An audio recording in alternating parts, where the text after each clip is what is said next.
Welcome to GR Maharashtra. Hello. Doctor साहेब नमस्कार. हा नमस्कार. आमदार बांगर बोलतो. हा नमस्कार साहेब. नमस्कार. ते एक आदित्य माणिकराव सरकटे म्हणून पेशंट आहे माझ्याकडचा.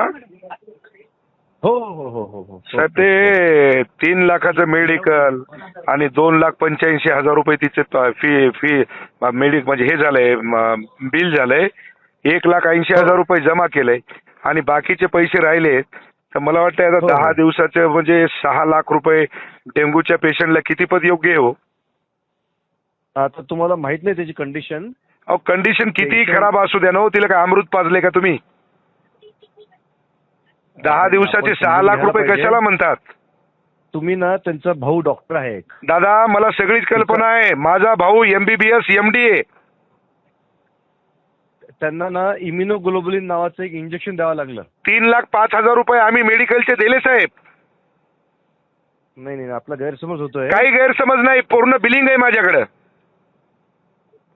3,05,000 रुपये बिलिंग दिलं म्हणजे मेडिकलचे आणि 2,85,000 रुपये आपल्या दवाखान्याचं बिल झालंय. त्याच्यातलं 1,85,000 रुपये आम्ही जमा केलेत. अडचण काय आता बाकीचे जे पैसे राहिले ते आता तेवढं कमीत कमी डिस्काउंट तर द्या. 21,000 रुपये डिस्काउंट देताय तुम्ही.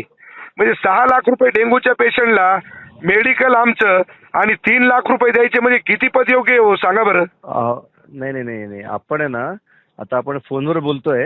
हा ते जरा बोलणं आपल्याला एक तर पेशंट अतिशय गंभीर होता, व्हेंटिलेटरवर होता. अहो किती व्हेंटिलेटर असू द्या ना, रोजचे किती रुपये लागायचे त्याला मेडिकलचे सोडून? तुम्हाला बिलामध्ये दिलं असेल ना रोजचं किती बिल आहे त्याच्यात दिलं असेल ना. अहो सगळं दिलंय दादा. 6 लाख रुपये कशाला म्हणता तो? अरे असं गोरगरिबाला लुटू नका हो. हात जोडून आपल्याला विनंती आहे.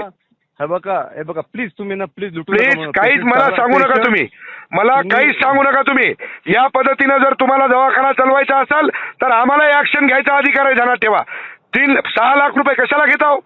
3,05,000 रुपये तुम्ही मेडिकलचे घेतले आणि 2,85,000 रुपये तुम्ही हॉस्पिटलची फीस घेता. हॉस्पिटलचं बिल आहे ना, एकतर मी डॉक्टर एक काम करणार तिथे ते ठरल्याप्रमाणे बिल. अरे कशाचा ठरल्याप्रमाणे? अहो डॉक्टर साहेब आळ्या पडतील. आलं का लक्षात? असे गोरगरीब लोकांना लुटू नका. मी आता आरोग्य मंत्र्याला बोललोय. हे योग्य नाही, तुमचं ध्यानात ठेवा. म्हणजे जेवढं मोठं युनिट तुमचं हॉस्पिटल म्हणजे तुम्ही लोकांना लुटायसाठी केलंय का? ह्याला लुटणं कसं काय म्हणणार? पेशंट चांगला झाला बरा. अरे पेशंट चांगला झाला तर पैसे घेण्याची काही पद्धत असती ना हो. हा जे ठरलं आता तुम्हाला कल्पनाच नाही पेशंट किती सिरियस होता. तुम्ही अहो किती पेशंट वाटतं नातेवाईकांनी मला बोलले ना, त्यांनी सांगावं की आम्ही लुटलंय किंवा आम्ही. अहो मी त्यांचा नातेवाईक आहे हो. माझ्या मतदारसंघातला पेशंट आहे तो.